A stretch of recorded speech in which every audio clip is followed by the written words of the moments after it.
Hey there guys, this is Richard, your host, with another marvelous video. Kratos is the main character of the God of War series, whom the Jotnar refer to as Farbauti. As the titular God of War, Kratos, a demigod son of Zeus who was born in Sparta, possesses great superhuman godlike power and fighting prowess. When Kratos accidentally killed his wife and daughter while serving as Ares' commanding officer, he lost his family and gained the moniker Ghost of Sparta, due to him being cursed to wear the ashes of his deceased family on his skin. Kratos then renounced his service to the war god, eventually killing him and rising to godhood by becoming the new and full God of War. Before we go into our explanation, we have a very small request. If you like our content, please support us by subscribing to our channel. This is a small click for you, but for us, it means a lot. Thank you. Let's begin.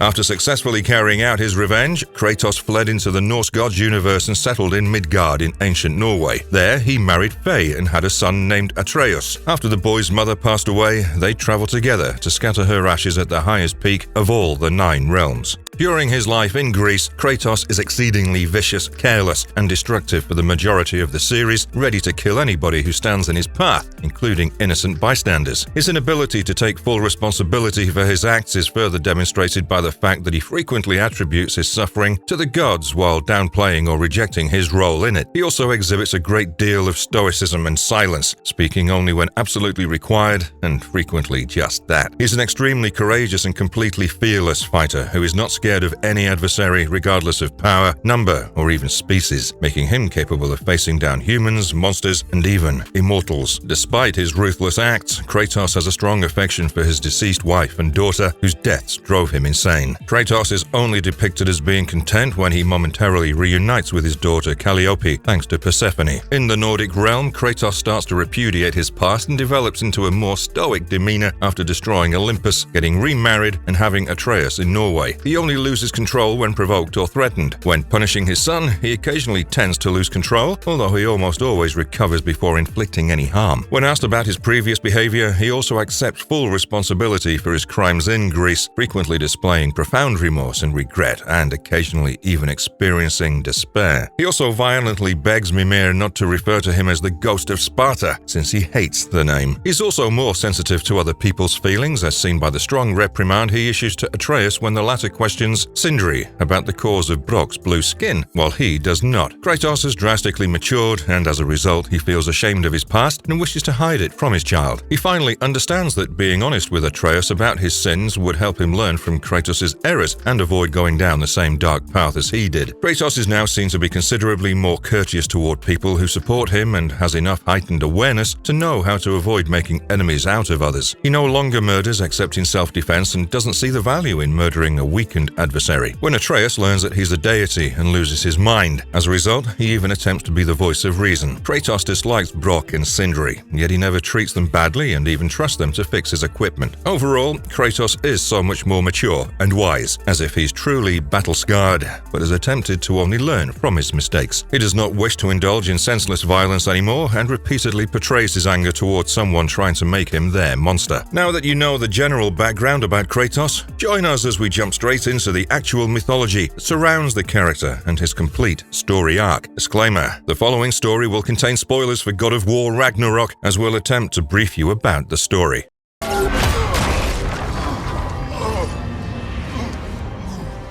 I've been waiting for this. Kratos in mythology. In actuality, Kratos is not a character that we know of to be present in Greek mythology. There is, however, an individual named Kratos with a C, who's regarded to be the divine personification of strength in the Greek pantheon. Born to the Titan Pallas and the goddess of the river Styx, Kratos is one of the 4 offsprings of their union that represent a trait each. As mentioned earlier, Kratos is the personification of strength, while his siblings, Nike, Zelos, and Baia, are the personifications of victory, glory, and force, respectively.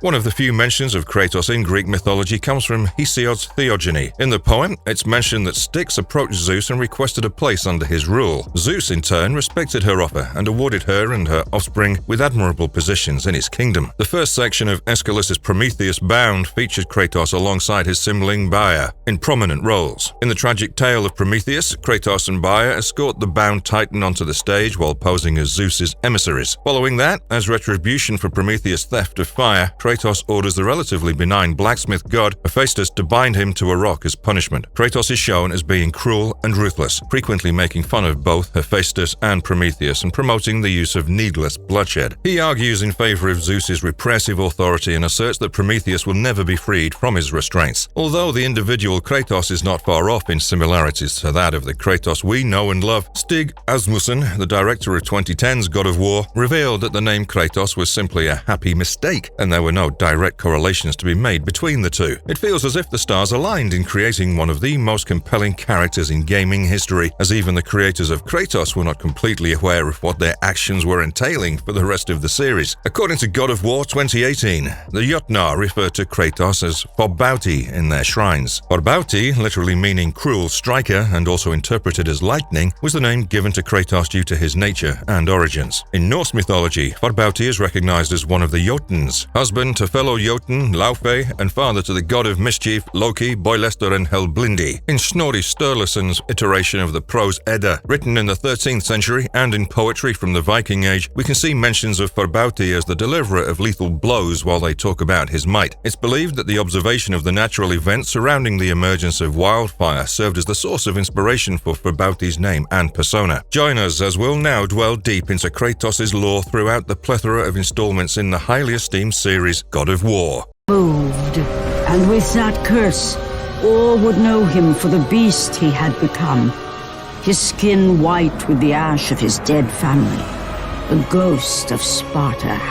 Kratos' history till now. Kratos was born to a human woman named Callisto because of her secret intimate relationship with Zeus, the king of the gods. Brought up in Sparta, Kratos was unaware of his godly heritage, and the Spartans were unaware that they were in the vicinity of a demigod. Ever since he was a child, Kratos depicted incredible feats of strength, and it was only a matter of time before he could harness his godly powers and abilities and grow into a vicious fighter alongside his Spartan armies. Hera, who was furious with Zeus for having yet another errant child, demanded that Kratos be killed the day he was born. However, the king of the gods, feeling compassion for the infant, declined, leaving Kratos in Sparta to be fostered by Callisto. Like his fellow Spartans, Kratos was trained to be a relentless fighter. As he would recall in the latest game, growing up as a Spartan meant that you were handed a weapon right when you developed a conscience. Kratos was combative and belligerent from a young age, and he trained with his younger brother Deimos, who was also a demigod and had markings all over his body. The brothers practiced together incessantly with the goal in mind to eventually join the Spartan army and serve their people through the use of their courage and might. In the meanwhile, Zeus had started to hear prophecies that one of his bastardly sons, a marked warrior, would kill him and overthrow Olympus. To prevent this action of regicide, Zeus dispatched Ares and Athena to find and kill the son who would one day rebel against him, to change his fate and prevent the foreboding nature of his demise. It was Ares who decided to ambush the Spartans and attack their camp. He rallied with an army of centaurs and sought Deimos. Ares and Athena successfully locate Deimos and Kratos and then proceed to snatch Deimos away. As he witnessed this happening, Kratos attempted to punch the god of war, and Ares retaliated with a punch, swatting Kratos away and scarring his eye for life. Subsequently, Ares brought Deimos back to Thanatos, the god of death. Ares decided to target Deimos because the prophecy foretold the son of Zeus to be a marked warrior, and the birthmark on Deimos' body was more than an indication. Losing his younger brother was a heavy burden for a young Kratos to endure. While coping, he swore to himself that he would never make a misstep again. Following this, Kratos got tattoos that resembled the markings on his brother's body as a tribute. Since the whole incident was so traumatic and his remembrance of it was blurry, Kratos would eventually forget that it was Ares and Athena who had abducted his brother and would only be reminded of it after the passing away of Ares. As Kratos grew older and honed his skills as a combatant, he rose in the ranks of the Spartan army and was very much respected for his fighting prowess. He even settled down and married a woman named Lysandra and had a daughter named Calliope. Although things were going soundly for him in life, a severe deterrent was not far from reach. It was not too long after Calliope's birth that she contracted a plague that was spreading across the world. In Sparta, any child born with a disability or disease was deemed worthless and weak, and their law stated that these children were to be abandoned and left to die. Determined to do anything if it meant that he would be able to save his daughter from this fate, Kratos embarked on a journey to find Ambrosia. He had heard of Ambrosia and its extraordinary regenerative and healing powers from an elder, and that was all the information information he required before setting out on his quest. However, Kratos was unaware that Ares had picked him as his champion to represent him in a wager of the gods. The wager was a battle in which the ultimate objective was the acquisition of the ambrosia and whose winner would have monuments erected in their honor across Greece. Kratos, alongside his battalion of capable Spartan warriors, encountered a bunch of adversaries on their way. This included champions chosen by other gods and even the wrath of the said gods, who were begrudged about Kratos defeating their champion. Kratos and his battalion overcame these difficulties, even though they lost several of their soldiers along the way. Eventually, having noticed Kratos and his army's uprising, Hades was concerned about the Spartan confronting and killing his champion, Ulrich the Barbarian. In desperation, Hades launched a torrent of fire through the sky, targeting Kratos and his men. Hades was unsuccessful at killing Kratos, but he did manage to kill a plethora of Kratos' men, leaving the power in their numbers to be diminished heavily. Eventually, Ulrich and his band of barbarians confronted and battled Kratos and his remaining Spartan soldiers. Kratos would eventually command a young soldier named Atreus in battle after he was promoted to the role of captain. According to Kratos, Atreus maintained his optimism even when all hope seemed lost. Atreus earned Kratos' admiration, as when the time came for him to give his life in battle, he did so without hesitation and helped countless others by turning the tide of the battle. Atreus was the only Spartan who ever smiled throughout any difficulties, even though their lives were spent turning themselves into machines of war. Kratos personally buried him with all the traditional rites after carrying him home on the fallen soldier's shield. Soon after, Kratos became a Spartan general. He was well respected amongst his fellow Spartans as he used ruthless but efficient strategies to defeat opposing forces as both a leader and, unbeknownst to him, a demigod. With each triumph, though, Kratos' ego and desire for power became stronger and stronger. He even ignored his wife, Lysandra, who was begging him to stop going down that path. Eventually, Kratos and his army crossed paths with another army that was vicious and was led by an old nemesis of Kratos, Ulrich the Barbarian King. The Spartan army was outnumbered and overpowered by the barbarians, and one after the other, the Spartans began to fall. As their numbers dwindled,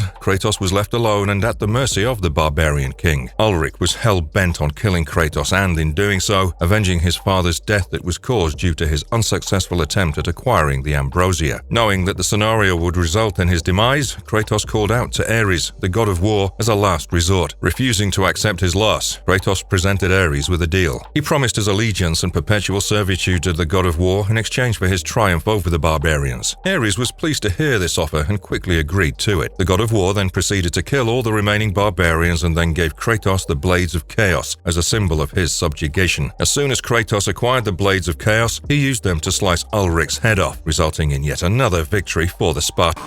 In return, ultimate. Kratos continued to serve as Ares' champion and spread chaos throughout the region by killing innocent people and raiding villages in the name of the god of war. Kratos became a cruel, malignant, and bloodthirsty warrior under Ares' influence and progressively lost any vestige of his humanity and morals. The only string of humanity left in Kratos was holding on due to his connection with his wife and daughter. Ares grew tired of this and decided that it was time for him to meddle with Kratos' family and allow him to become a full-fledged monster. One fateful day, Ares transported Lysandra and Calliope into a village that was soon to be raided by Kratos and his men. Upon his arrival, Kratos was warned by an elder oracle about the sins that he was going to commit and that his following actions would haunt him forever. In a fit of blind rage, Kratos ignored the warnings of the oracle and proceeded with the slaughter of every individual in the village. Upon realizing what he'd done, Kratos was filled with overwhelming terror and sorrow. Attempting to come back to his senses, Kratos eventually left his wife and daughter's body at the temple, where they were killed for their bodies to be burned as part of their cremation. Following this, Kratos was cursed by the oracle, who tried to warn him earlier, and was made to always wear the ashes of his deceased family on his skin as a reminder of his sins. Soon after, Kratos renounced his loyalty to the god of war. As a result of the ashes that covered him, Kratos earned the moniker Ghost of Sparta from that moment on. He was now identifiable by his ghostly white skin, and other mortals were usually so revolted by his past deeds that they preferred death than allow him to save them. As a result of all of this, Kratos developed a reputation for personifying brutality and selfishness. Kratos wanted to get revenge for his evil deeds, but even for a behemoth of a Spartan, murdering a deity is no easy task. When Kratos first escaped Ares' influence, the vengeful gods known as the Furies pursued him in an effort to reintegrate him into the god's service. Even though Kratos had broken his pledge, escaping Ares wasn't so easy. He had to locate the Oath Keeper and dislodge the chain holding him and the god together. Before conquering them, Kratos discovered that Ares had realized in the ensuing years that Kratos, not his brother Deimos was the son of Zeus that was destined to overthrow Olympus. As a result, Ares enabled Kratos to work for him to further his own agenda. Ares had planned that after Kratos vanquished Zeus, he would turn on Kratos and usurp the kingdom for him to act out of his own free will and rule the Greek pantheon. Kratos was ultimately released from his pledge after defeating the Furies and executing the innocent oathkeeper Orcos with reluctance. However, as a result of his deeds, horrible visions of his past transgressions started to torment him, which increased his desire for vengeance against Ares even further. Kratos served the gods of Olympus in a variety of ways throughout the following 10 years, including slaying the basilisk and recovering Helios from the titan Atlas, who had escaped his captivity through the aid of Persephone, who planned to kill all the gods of Olympus and the whole of humankind itself. Kratos not only saved Helios, but in doing so, he had to let go of his daughter Calliope once more, who was presumably reunited with him by Persephone. Knowing that he would have to watch his daughter die once again if Persephone's plan was successful, Kratos killed Persephone and chained Atlas around the Pillar of the World, again, in turn completing his task in service of the gods. Throughout this period, Kratos never wavered in his devotion, but he started to sow the seeds of bitterness against the gods for their reliance on his unimaginable strength, lamenting his inability to carry out his vengeance. He was tired of serving the gods to no avail and didn't want to be someone's monster any longer. But after Kratos fought and killed the terrifying Hydra, Athena decided it was time for the ghost of Sparta to intervene against Ares, who was assembling an army to attack her city, Athens. Kratos navigated the city and the surrounding desert with the aid of Athena, eventually stealing the fabled Pandora's box from Kronos' back. But just when Kratos laid his hands on the treasure, Ares threw a humongous broken pillar across the sky and impaled the Spartan. Kratos' life force rapidly decreased with the pillar lodged through his body. The warrior finally died and fell into the underworld. Due to his sheer conviction and cursed immortality, Kratos was able to regain consciousness during his descent into the underworld. He then proceeded to slice his way through the plethora of creatures that the underworld was home to in order to reach the top once more. Upon finally reaching the top, Kratos journeyed through the ruined city of Athens in search of Pandora's box once again. Ultimately, Kratos had recovered the treasure and had successfully opened the box, which granted him powers that rivaled the rampaging god of war. Kratos grew in size to a gargantuan level and then challenged Ares to one-on-one combat. With his newfound strength, Kratos was able to fight against Ares on an equal footing. Even though Ares used a bunch of psychological warfare and cheap tricks to win the battle, including showing Kratos visions of a horrifying representation of himself killing his family, Kratos was able to overcome all of this. In lieu of this, Ares had also retrieved the Blades of Chaos back from Kratos and, in doing so, left Kratos vulnerable and at his mercy. Hastily, Kratos devised a plan to counter Ares and used the Blade of the Gods to finally deal with the killing blow on Ares, successfully killing the god of war. Even though the gods had absolved him of his past, they declined to help when it came to stripping away his constant nightmares. Not finding solace in killing Ares and subsequently feeling hopeless, Kratos decided that it was best for him to end his own life. He tried to jump off a high cliff which would have resulted in his death, but he was saved by Athena. Athena didn't allow Kratos to take his life because she had other plans for the Spartan. She offered him the now vacant throne of the god of war on Olympus. Kratos took up the offer, ascended the throne of the deceased god, and assumed the role of the new god of war. Kratos continued on the path of a warrior and returned to his Spartan mentality after becoming the god of war, fighting numerous conflicts on behalf of Mount Olympus. He eventually found out that his mother was still alive and imprisoned at the Temple of Poseidon, located in Atlantis. Upon reaching her, Callisto informed Kratos that his younger brother Deimos was still alive and suffering in the realm of Thanatos, the god of death. Soon after Kratos questioned who his father was, Callisto deteriorated into a shambling monstrosity that Kratos had to fight and inadvertently wound his mother. In her dying breaths, Callisto thanked Kratos for finally freeing her from her torment and requested him to seek Deimos. Eventually finding his younger brother by traversing through the realm of Thanatos, Kratos escorted Deimos out of the domain of death after finally realizing Ares and Athena's role in robbing him of his brother. Unfortunately, this rescue attempt drew Thanatos' fury, and despite the two brothers' valiant efforts to confine death to his own realm, Deimos perished in the conflict. After burying his beloved sibling, Kratos sought the cliff once more that he had attempted to jump from earlier, but refrained from committing suicide because he was unsure of what it would accomplish. After this terrible misfortune, Kratos immersed himself even more in relentless combat and decided to take over Rhodes with his Spartans without consulting any of his fellow Olympians. Zeus dove down in the shape of an eagle and robbed the Spartan of most of his divine abilities as a result of this betrayal and the unapproved murder of Syrinx, one of the gods' messengers, and gave them to the Colossus of Rhodes. Despite Kratos' success in destroying the Colossus by imbuing his remaining powers in the Blade of Olympus, he was heavily wounded due to a part of the Colossus falling on him and crushing him. Limping towards the eagle, Kratos soon made the revelation that it was Zeus himself. Zeus urged him to surrender and vow devotion retribution because he was concerned that Kratos might attempt to overthrow him in the same way that Ares had. But when Kratos declined,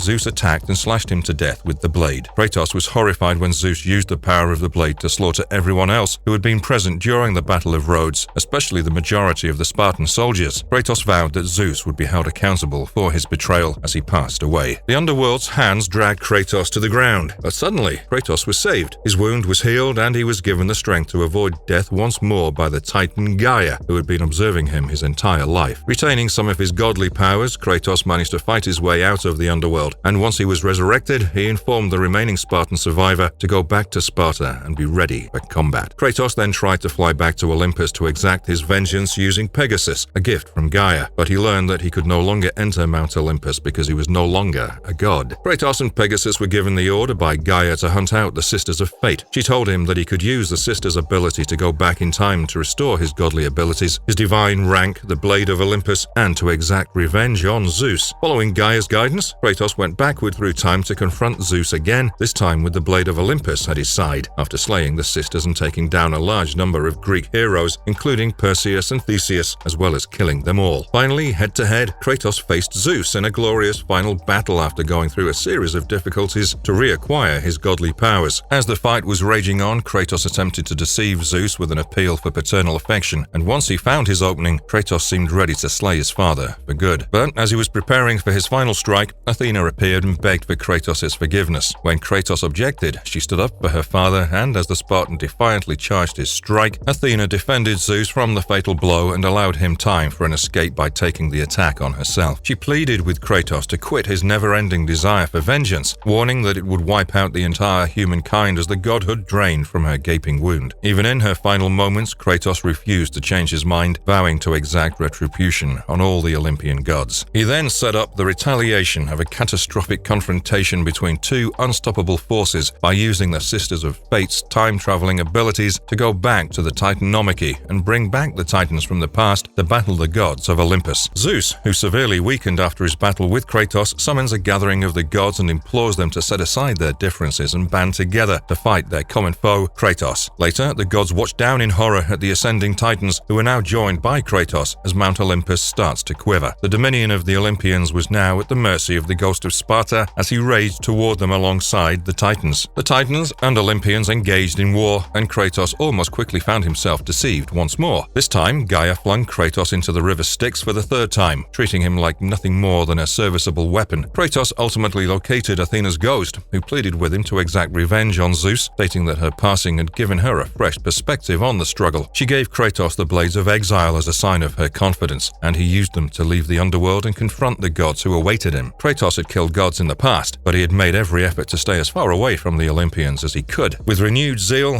Kratos started to slaughter the Greek pantheon at an unparalleled rate, effortlessly killing Hades, Helios, and Hermes. The world around Kratos began to fall apart while he was killing these gods. However, he displayed little care as the underworld collapsed around him and the sun started to set, since getting his retribution came before anything else. The world is overtaken by darkness, pestilence, and the collision of the living and the dead as Kratos slaughters various deities that stand in his way, removing the balance of the world and ensuing chaos. His ultimate objective is to recover Pandora's box, which can only be obtained by discovering Pandora herself and shattering the chain of balance, which served to maintain order between Olympus and the underworld. The flames and gate that held the box locked away are released after accomplishing these things. The secret of Zeus's power, the flames of Olympus, was the key to tipping the battle to his side. And to successfully acquire Pandora's box, Kratos had to locate the first human that Zeus had forged, Pandora. At the bottom of Pandora's box lay the power of hope dormant, and with it, Kratos was able to overcome every obstacle in his way, including the likes of Gaia and the other Titans, the gods, and the horrors of his past. Athena seems to applaud Kratos after the world is broken apart, realizing she was mistaken about Pandora's box. The evils had devoured the gods, which explains their actions and why their deaths led to dreadful things being unleashed. She'd believed that Kratos had absorbed the evils that were stored away in it to vanquish Ares. In actuality, the power of hope that Athena had kept in the box had been absorbed and preserved by Kratos. After seeing that selfishness has corrupted her and demanding that she'd be granted the ability to save the world, Kratos resolved to impale himself to restore humanity. With that, Kratos leaves everything in a state of chaos and defies the gods till the end. Kratos sought a new life after causing mayhem and killing an incredible number of people. Kratos traveled to the faraway land of the pharaohs following the events of God of War 3, as revealed in the Dark Horse God of War comics. After all, Egypt is not that far from Greece. Kratos tried countless times to get rid of his Blades of Chaos, but each time he fell asleep and woke up, they were right back where they had been. Kratos wants to change his ways, but the unstoppable Blades of Chaos are tormenting him. The people have been threatened by 2 Chaos beasts, and an elderly man he meets claims that Kratos is the answer to their prayers, because fate has sent him to kill the demons. At this point, Kratos is still a major downer and claims he simply wants to be left alone. The Chaos beasts confront him, but he chooses not to employ his Blades of Chaos. The larger one knocks him out cold after he kills the little one. The elderly person turns out to be Thoth, the Egyptian deity of knowledge. Kratos is persuaded to accept his fate by Thoth and Athena, who frequently manifests herself to him in visions. He gets out of bed, reaches for his Blades of Chaos, and kills the beast. He's now able to leave the land of the pharaohs. Kratos dwells alone in the Northlands, the home of the Norse gods, more than a century after the fall of Olympus. It's revealed that Kratos' chaos only decimated the Greek world and not the entire Earth, and various legends are divided according to place. After spending 75 years alone, he came across a Jotun named Faye, a fierce warrior from a divided kingdom, and they engaged in combat. They quickly resolved their disagreement because of realizing how they both felt weary of the world. They then got to know one another and eventually fell in love. 10 years later, they construct a home in the wildwoods, and Kratos tells his wife about his history while hiding the blades in the basement since he still can't get rid of them. Faye gives birth to a baby called Atreus after 22 years, even though she originally planned to call him Loki. The boy was primarily nurtured by Faye, who also taught him how to read the Nordic language and how to hunt. In order to keep the blades from Atreus, Kratos forbid him from ever entering the basement so that the horrors of his past do not affect his future. As Faye requested, Kratos never took Atreus hunting because the child was constantly ill. Kratos also decided to pay attention whenever Faye would talk about the Aesir gods to garner as much knowledge from Faye as he could, which she deemed important. Kratos frequently tested himself by going into the woods in search of foes in an effort to improve his control. Faye mistakenly believed that Kratos was looking to start battles, but in reality, Kratos was trying to restrain his fury by avoiding conflict and relying instead on defense and deflection of blows to wear down his adversaries. The implication is that he constantly failed until, in one instance, he came upon wolves and managed to drive them away. Kratos was furious with himself when trolls suddenly came and managed to push him to the point where he lost control and easily slaughtered the trolls. Kratos continued to test himself, which made him less frequently present at home. Atreus became convinced as a result that Kratos did not care about them. A few years later, Faye passed away for an unknown reason and asked that her family scatter her cremated remains atop the tallest mountain in the 9 realms. Although Kratos did not think he could raise their son without her, she wished he would step in to do so. Before they set off on their voyage, Kratos felled every tree in the vicinity of their house that bore Faye's yellow handprint. These trees had, unbeknownst to Kratos, protected them from the fury of the Norse gods. Soon after, Kratos is confronted by an enigmatic stranger with godlike abilities but no bodily senses. After a grueling battle, Kratos unwillingly takes Atreus with him as they set out on their journey after what appears to be the mysterious person's death. You keep trying. I'm not my brother. And if you'd given me what I wanted, it wouldn't have ended this way. But no.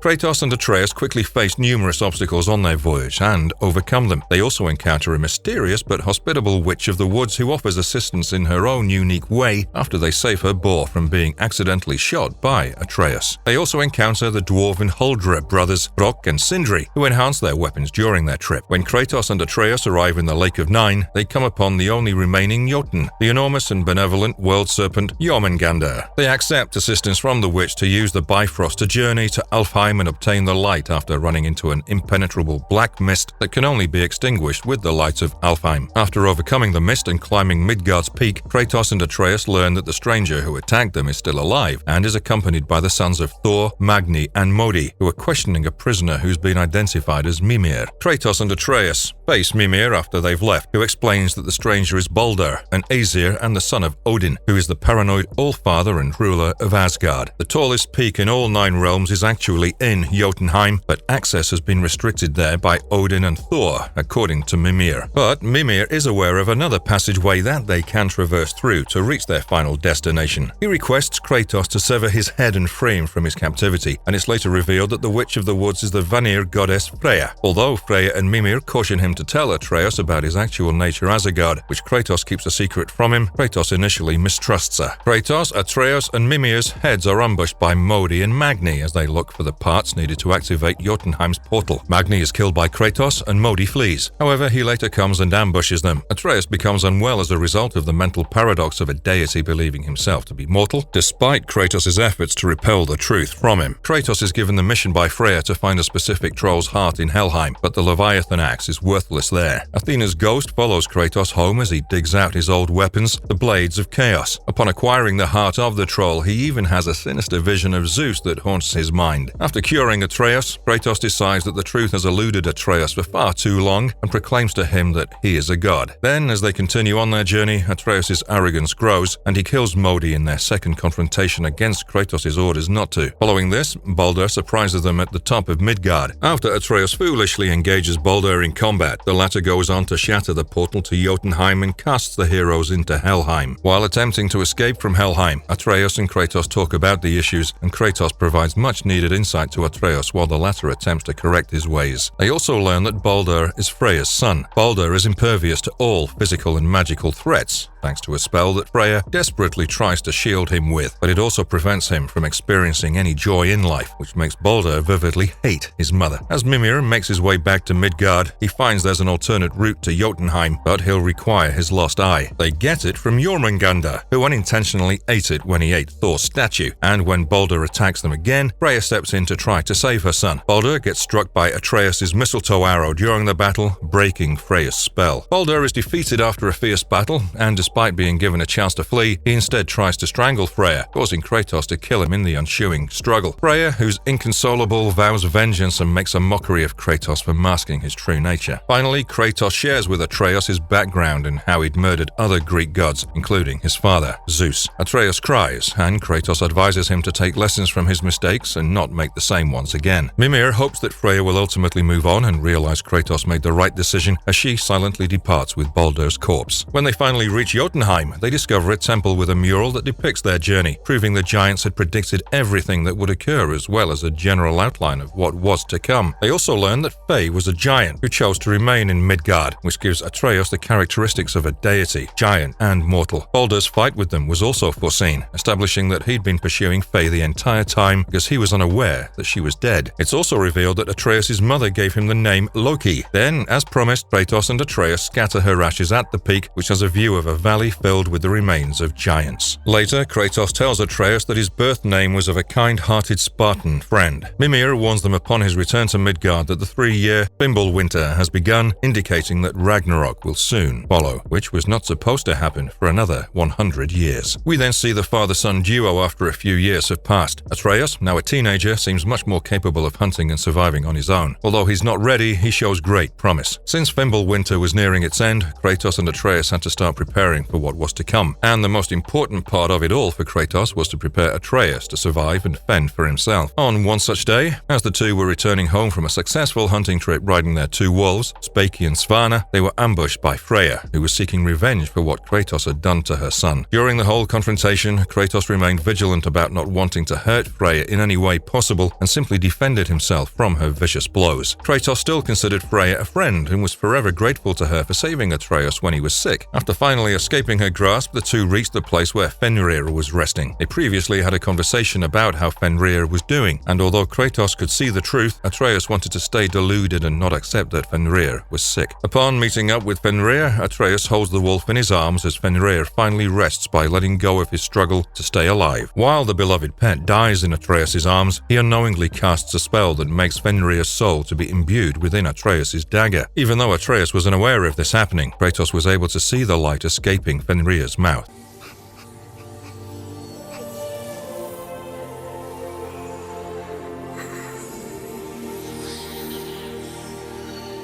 Eventually, Atreus' grief overcame his emotions and he transformed into a raging bear due to his low level of control over giant magic. In his rage, Atreus mauled through various creatures and eventually fought Kratos too. Even though Kratos didn't kill the bear, he was unaware that it was Atreus himself. As Atreus regains his consciousness and gets control of his mind, the two head back to their lodge and attempt to rest. Their rest is denied, however, due to a vision that Atreus had years ago come to fruition. Thor had come storming about at their doorstep, and although the initial impressions made it seem seem as if a dangerous battle was about to take place, Thor instead pulled out a bottle of mead and asked if he could come in. As the tension between Kratos and Thor rises, there's a sudden knock on the door, and when Atreus goes to open it, he sees the All-Father Odin himself. Odin had reached out to Kratos to provide him with an offering of peace. He promised to leave him and his family alone if his son would cease his search for the former god of warfare, Tyr. Even though Kratos was unaware of Atreus' attempt to find Tyr, he stood his ground and refused Odin's proposal. Upon this declination, Odin orders Thor to make it quick, and he attacks Kratos with his fabled hammer, Mjolnir. About time.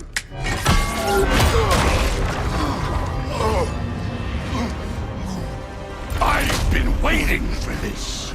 You're not from here. We got a tradition called blood payment. In the following battle that took place, Thor was not attempting to kill Kratos, and in one instance, he even used Mjolnir as a defibrillator. All he was trying to do was seek revenge for killing his sons in a minor way by provoking Kratos enough to see him lose control over his rage. When Kratos does show signs of his former self, Thor mentions how their blood payment is now complete and returns to Asgard. Meanwhile, back inside their house, Odin has a civil conversation with Atreus. He tries to persuade him to come to Asgard and assist him in some minor ways, and in return, they would spare Kratos' life and leave them alone. Now without a safe haven to stay at, Kratos and Atreus seek the Huldra brothers' help. The two, along with Mimir, then stay with Brok and Sindri inside their home situated on the branches of the World Tree, Yggdrasil. The World Tree is a space in between the realms, which makes it safe from external forces. Atreus acknowledges that he and Sindri have covertly been reviewing the giant shrines strewn across Midgard to find information regarding Tyr's whereabouts. Kratos grudgingly decides to assist Atreus after learning that Tyr is alive and held captive in Svartalfheim, as Atreus ensures him that it could prevent Ragnarok. The two then travel to the realm of the dwarves, where they find and rescue Tyr from his captivity. Although Tyr was supposed to be a god of warfare, the state that they found him in is shown to be quite vulnerable, as he's terrified of war and is strictly going by his pacifistic ways. The trio then travels to Alfheim, where they stop by Groa's shrine in order to better comprehend the prophecy of Ragnarok. They then are able to discover a different prophecy of Ragnarok, which is deterred from the original, where only Asgard is demolished, but all the other realms thrive under a new champion, which is suggested to be Atreus, using his alternate giant name of Loki. Kratos and Atreus argue when they get home about the latter's alleged fate. Atreus shows signs of being eager to be the champion of the other realms, while Kratos is only focusing on Atreus' safety. That very night, Atreus wakes up in a strange environment. It's later revealed to be Ironwood, and Atreus is soon accompanied by a fellow Jotun who goes by the name Angrboda. Angrboda then guides Atreus to a mural that predicts that Kratos will die in the Battle of Ragnarok and that Atreus will join Odin. She also reveals to him that in order to escape Odin's wrath, the giants transformed their souls into spiritual stones that were then scattered throughout the realms so that their souls could remain even after their bodies had perished. Atreus is given the remaining spirit stones after helping to stop Angrboda's grandmother Grilla from snatching animal souls. He uses one of the stones to transfer a giant soul into a snake's body. This snake would later grow at an extremely rapid pace and eventually become the world serpent known as Jormungandr. When Atreus returns, Kratos angrily questions him about where he's been for the past 2 days. Soon after, the two of them are attacked once more by Freya after she regained her Valkyrie abilities. But when Kratos protects her from Atreus, Freya changes her mind and offers to spare Kratos in exchange for his assistance in breaking the curse that keeps her in Midgard. To escape Odin's enchantment, Freya assumes the appearance of a falcon and journeys to Vanaheim with Kratos and Mimir, where her estranged brother Freya organizes an uprising against the Aesir gods. Kratos confides in Freya about the loss of his first family in Greece and the futility of vengeance as they go. After successfully killing Nidhogg, the beast that guarded the roots of the Yggdrasil tree, the two were able to end the curse that haunted Freya. She then acknowledges how she can't forgive Kratos for what he's done, nor does she want to kill him in retaliation, and the two come together against the common foe and the actual threat, Odin. After another dispute about Atreus' recent dishonest behavior back at the Huldra brothers' sanctuary, Atreus flees to Asgard in search of a method to stop the death of his father. Atreus has a confrontation with Heimdall that turns unpleasant, but is rescued by Thor and Odin after the latter asks for his assistance in stopping Ragnarok by putting together an old mask that is said to be able to see into the rift between realms and providing limitless knowledge. Kratos has Freyr and Mimir take him to the Norns, where he declares that if it comes to it, he'll slay Heimdall in order to retrieve Atreus safely. As a result, Kratos and Brok transform the Draupnir ring into the mighty Draupnir spear, which can hurt Heimdall despite his foresight. Atreus unintentionally sets the enormous war wolf Garm free when in Helheim with Thor's daughter Thrud. Garm then starts tearing holes in the realms, allowing Hellwalkers to wreak havoc. Troubled by his bad choices and frequently troubling decision-making, Atreus returns home. As the father and son reunite, Atreus informs Kratos of the mistakes he's made, and the latter responds by letting him know that they'll fix them together, much to Atreus' surprise as he was expecting anger and disappointment. Together, Atreus and Kratos try to halt Garm. During the struggle, Atreus remembers that he unintentionally imbued Fenrir's spirit in his knife when the wolf died.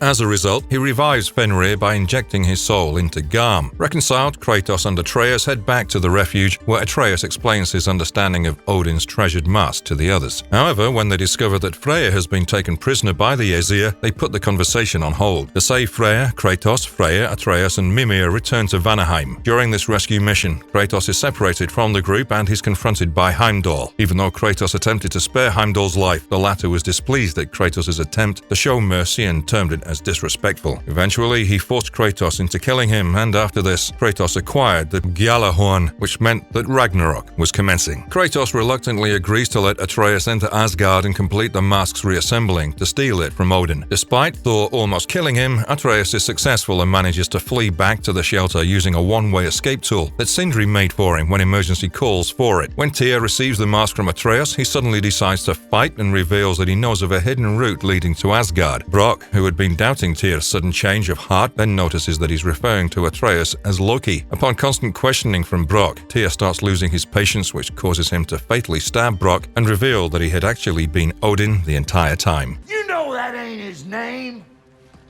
Hey! I'm talking to you! You never shut up! The gang manages to drive Odin away and get the mask, but a distraught Sindri accuses Atreus of being responsible for Brock's passing and leaves the group to mourn the death of his brother. Soon after, as part of their commitment to Ragnarok, Atreus and Kratos enter Muspelheim to assist Surtur in transforming into his predestined primordial form that would destroy Asgard. The combined troops of the other realms assemble at Tyr's temple in Midgard under Kratos' command, and he sounds the Gjallarhorn to open all realm transits and start the siege of Asgard. The battle starts out poorly. The other realms are rapidly cut off using the war machines the dwarves had built for Odin. The elves and Vanir struggle against Asgard's defenses, and Sindri arrives by himself so that no more dwarves would perish in a battle that they should not be a part of. The allying armies are also compelled to save helpless Midgardian refugees that Odin had strategically placed to take the brunt of the battle from the wrath of the uncontrollable Surtur. Though all hope was not lost, as Angrboda made her timely arrival, and alongside her were Fenrir and the snake that they had imbued a soul in, now fully grown into Jormungandr. The world's serpent successfully occupied Thor for a while, but during their battle, Thor used the Mjolnir to send Jormungandr back in time. Meanwhile, Sindri would prove to be the most valuable person as he quickly destroys Asgard's war machines and also destroys the protective wall that Asgard had built up. Thrud and her mother Sif then defect after learning that Odin used the Midgardian refugees as living shields. Even though the two tried talking to Thor, they failed, and the god of thunder confronted Kratos directly after Jormungandr. The two destroyers would engage in a battle that shook the earth, but eventually Kratos would gain the upper hand and try to talk Thor down. He would spare his life and attempt to reconcile so that he could help his family, but seeing this, Odin appeared in front of them and impaled Thor through the chest for disobeying him. Following this, Odin challenges the group as Freyr, Atreus, and Kratos confront him face to face. Eventually, after a grueling battle, the heroes are able to overwhelm the power-hungry All-Father and defeat him. Atreus breaks Odin's mask and imprisons his soul in a spiritual stone, but a furious Sindri smashes it and murders Odin once and for all. Due to Asgard being obliterated by the unimaginable power of Surtur, the heroes had to make a quick escape, but while they were trying to do so, they were also faced with the wrath of Surtur. Towards the end, Freyr sacrifices himself to guarantee that everyone escapes via a tear between realms created by Fenrir as Surtur destroys Asgard. Atreus meets up with Angrboda in Midgard after the siege, where she takes him and Kratos to see a mural that his mother Faye purposefully destroyed so they may choose their fate. Atreus bids his father a tearful farewell before deciding to assist Angrboda in her search for more giants. Further exploring the shrine, Kratos finds a mural that shows him as the new deity of the Nine Realms, adored by everybody. Having found hope for the future, Kratos enlists the aid of Freyr and Mimir to rebuild and restore peace. With Odin defeated, the realms started seeking peace and closing loose ends. The Aesir moved to Vanaheim and ultimately make peace with the Vanir. Thrud finds and starts wielding Mjolnir in honor and memory of her father, the Einherjar of Asgard that was foes spread across the realms are exterminated, Freya kills the spiteful Valkyrie queen Njá to retake her rightful title, and the legitimate Tyr is found and let free in Niflheim. In a fitting ending to spread peace across the realms, Kratos, Mimir, Freya and Sindri gathered in Svartalfheim to attend a funeral for Brok, without whom their whole journey would have arguably been immensely more complicated.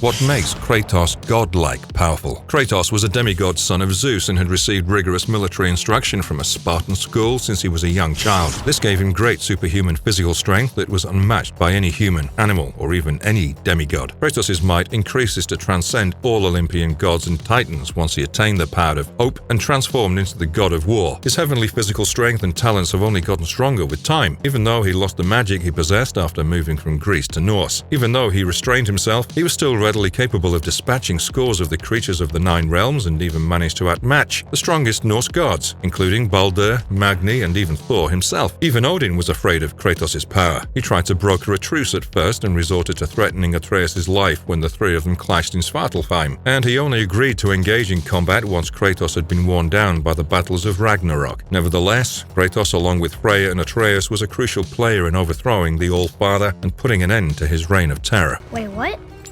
That axe you got, you gotta handle her special. I know you're a god. Kratos developed unfathomable levels of superhuman strength throughout the course of his existence, a power that tends to increase under intense hatred and anger. Kratos could easily pull off Helios' head and easily conquer numerous, enormous and powerful beasts and creatures, including undead legionnaires, infected people, demons, and magical entities. He was powerful enough to defeat the Hydra, stop the two greatest titans, Atlas and Kronos, from crushing him with their fingers, and even defeat Kronos when he attempted to do it with two hands. Hercules, who's regarded as being unmatched in terms of raw strength, was defeated by Kratos, who demonstrated his superior strength by stopping his charges, forcing him backwards and being able to escape his bear hugs. Kratos then easily threw Hercules over a great distance, overwhelming and pummeling him to death despite his brother's invulnerability. He was stronger than all the Greek gods he battled and even managed to slay several of them with just his bare hands, including Zeus and Poseidon. Even though Kratos is becoming older in the Nordic realm, his physical strength appears to be untouched by his age. The precise limit of his power is unclear. The greatest Norse gods, such as Baldur, one of Odin's sons, and Magni, the strongest of Thor's offspring, whom Kratos easily defeated, were no match for him. Despite holding himself back, he was able to simply lift, toss, and crush enormous rocks with his fists. One of the most impressive displays of his power in the Nordic realm was when he moved the World Bridge, an accomplishment that Jormungandr was able to complete and subsequently lifted and flipped Tyr's temple only with minimal effort. He's shown to be able to lift at least 18.5 million tons. Kratos' ability to raise the labyrinth from Mount Olympus's base to its summit by turning a handle along a track in the floor is another extremely amazing display of power.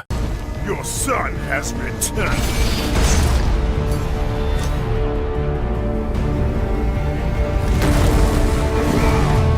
The gates of Hades have never held me.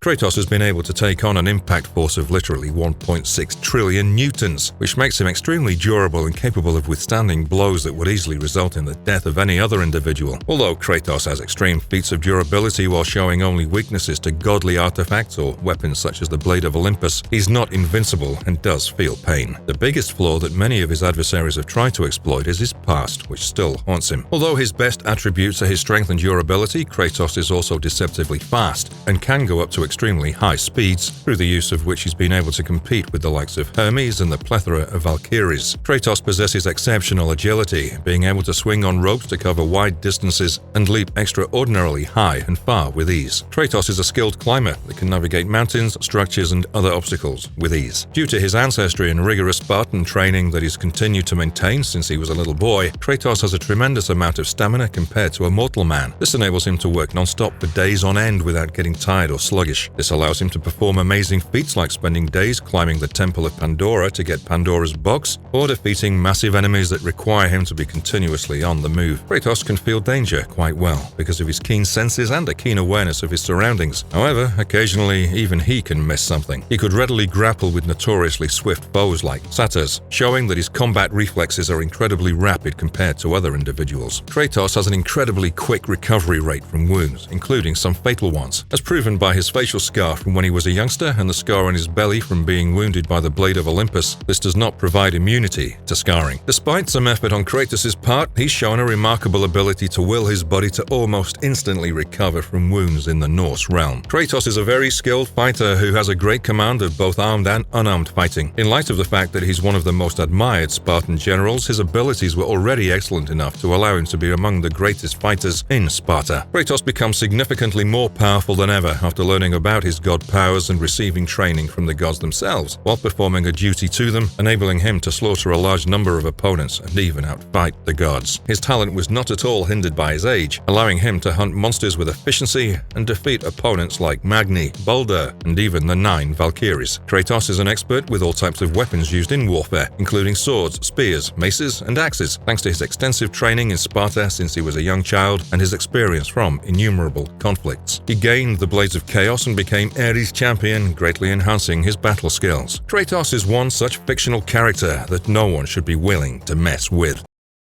Marvelous verdict: Kratos is one of the best fleshed-out characters to come out of fictional story writing for a gaming franchise. The God of War series has successfully paved the way for their character to come full circle. From a bloodthirsty warrior who rarely spoke and only grunted to a wise and righteous father who wishes to protect and train his son, the journey of Kratos from one end of the world to the other is both true in the literal meaning of the words and also metaphorical, since his character and personality have switched completely. We're sure that if one goes through the entire story of Kratos by playing the games themselves, they would first feel his anger and resentment towards the gods and then his struggle to become a good father so that he can prepare and protect his son. We're certain the latter will bring tears to anyone's eyes, because it surely makes us wonder who's cutting the onions around us. And if you liked our content, don't forget to leave a like and subscribe to us if you haven't already. Have a good one and be safe. Thanks everyone.